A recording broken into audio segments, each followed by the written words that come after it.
Oke, teman-teman, setelah tadi kita membahas tentang uniform distribution, ya, sekarang kita ingin membahas apa yang namanya normal distribution. Normal distribution, ya. Nah, normal distribution ini merupakan apa ya namanya distribusi yang menurut buku-buku statistika itu hampir seluruh item atau hampir seluruh hal di dunia ini akan mengikuti distribusinya ya. Nah, sebelumnya saya review lagi balik. Ingat di sini tadi kita punya uniform distribution.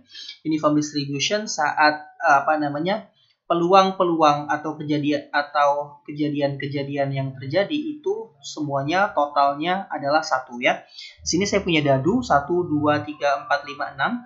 Kemungkinan muncul angka dadu 6 adalah 1/6.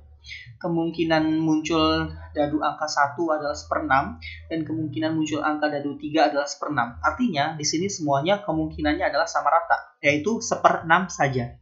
Ya, ini namanya uniform distribution. Artinya semua probabilitasnya sama seperti itu.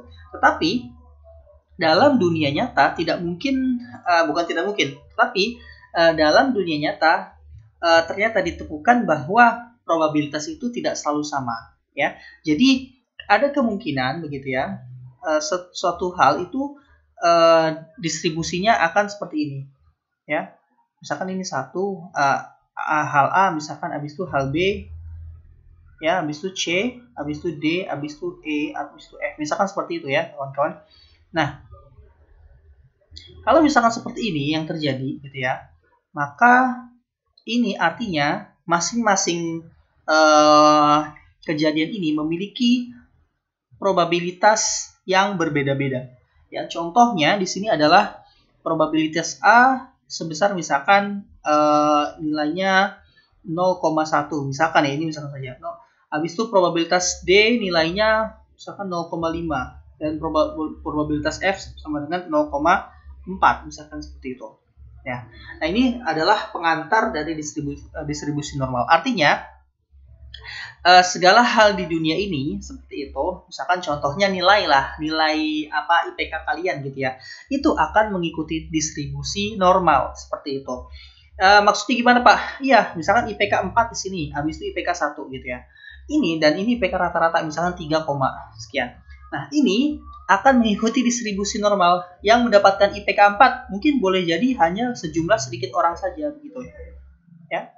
Yang mendapatkan IPK 1 juga hanya sedikit orang saja gitu. Tapi yang mendapatkan IPK 3 ini akan lebih banyak seperti itu ya. Sehingga dia akan mengikuti apa yang namanya bell curve ya, atau seperti lonceng seperti itu kawan-kawan.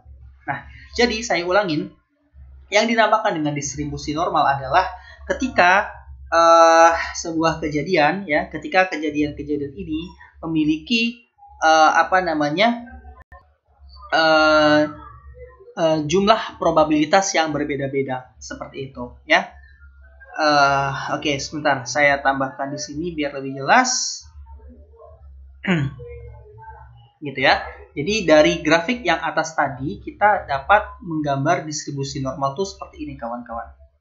Seperti ya. Seperti ini. Seperti ini.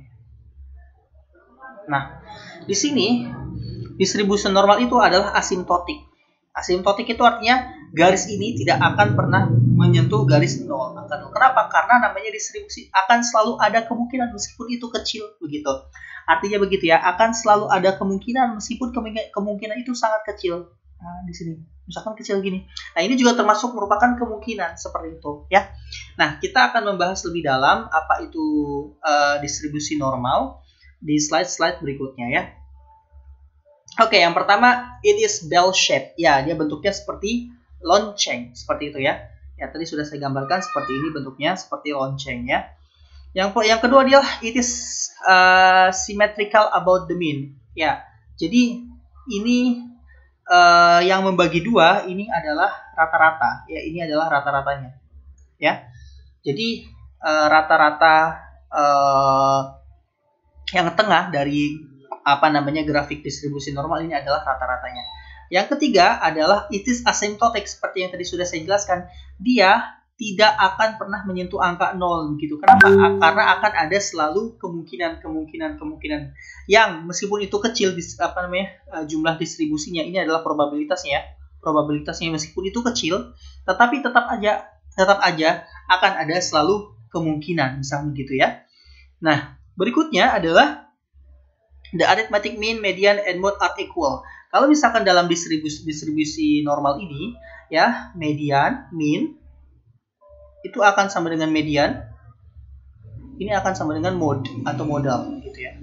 Ini rumusnya seperti itu. Jadi rata-rata akan sama dengan nilai tengah, akan sama dengan modal, seperti itu. Ya, selanjutnya, sebentar.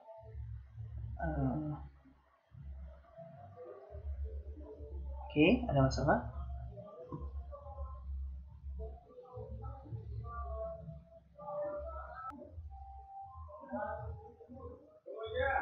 Oke, berikutnya adalah the area under the curve is 1. Oke ya. Jadi seperti sama seperti ini, yang uniform ini kalau misalkan kita tambahkan ya, kita tambahkan area-area di bawah ini ya, ini semuanya akan merujuk kepada probabilitas 1 seperti itu. Sama, ini kalau misalkan kita tambahkan semua yang ada di sini itu akan merujuk kepada angka 1. Artinya merujuk pada probabilitas 1 seperti itu ya. Kawan-kawan. Oke, kita akan berkenalan lebih lanjut dengan normal distribution ya. Oke, ini namanya tail ya. Di sini ada 2 tails begitu. Theoretically curve extend to tak terhingga. Artinya di sini dia akan sampai tak terhingga ya. Tapi ingat syaratnya tidak akan pernah menyentuh angka 0 atau garis bawah ini seperti itu. Oke. Terus juga mean, median, modul are equal, semuanya sama di sini, mean, median, dan modulnya ya dia tidak akan pernah menyentuh ini tadi ya, asymptotic. Oke. Ini adalah the family of normal distribution. Oke, kita akan melihat di sini ada yang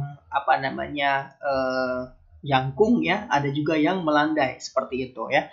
Bedanya adalah equal means and different standard deviation seperti itu. Means-nya sama tapi standar deviasinya berbeda kalau misalkan yang ini ya. Yang ini different means and standard deviation ini. Kalau misalkan yang berbeda ini adalah ketinggiannya saja ya, tetapi posisinya sama begitu, maka yang membedakan hanya standar deviasinya saja ya. Kelandaian ini disebabkan oleh standar deviasi yang berbeda seperti itu. Tapi kalau misalkan kelandaiannya berbeda, setelah itu posisinya juga berbeda, maka ini artinya adalah rata-rata dan standar deviasinya juga berbeda seperti itu. Kalau misalkan yang di sini ini berbeda standar ya, sama juga ini standar deviasi dan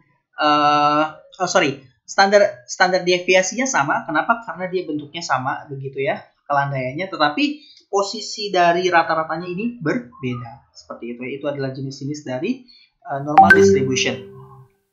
Oke, the standard normal distribution is a normal distribution with a mean rata-rata 0 sampai dengan 1 gitu ya, dan with mean of 0 and a standard deviation of 1 seperti itu. It is also called Z distribution. Jadi normal distribusi atau standar normal distribution itu juga sering disebut dengan Z value seperti itu, teman-teman. Okay, a Z value is assigned distance between a select value.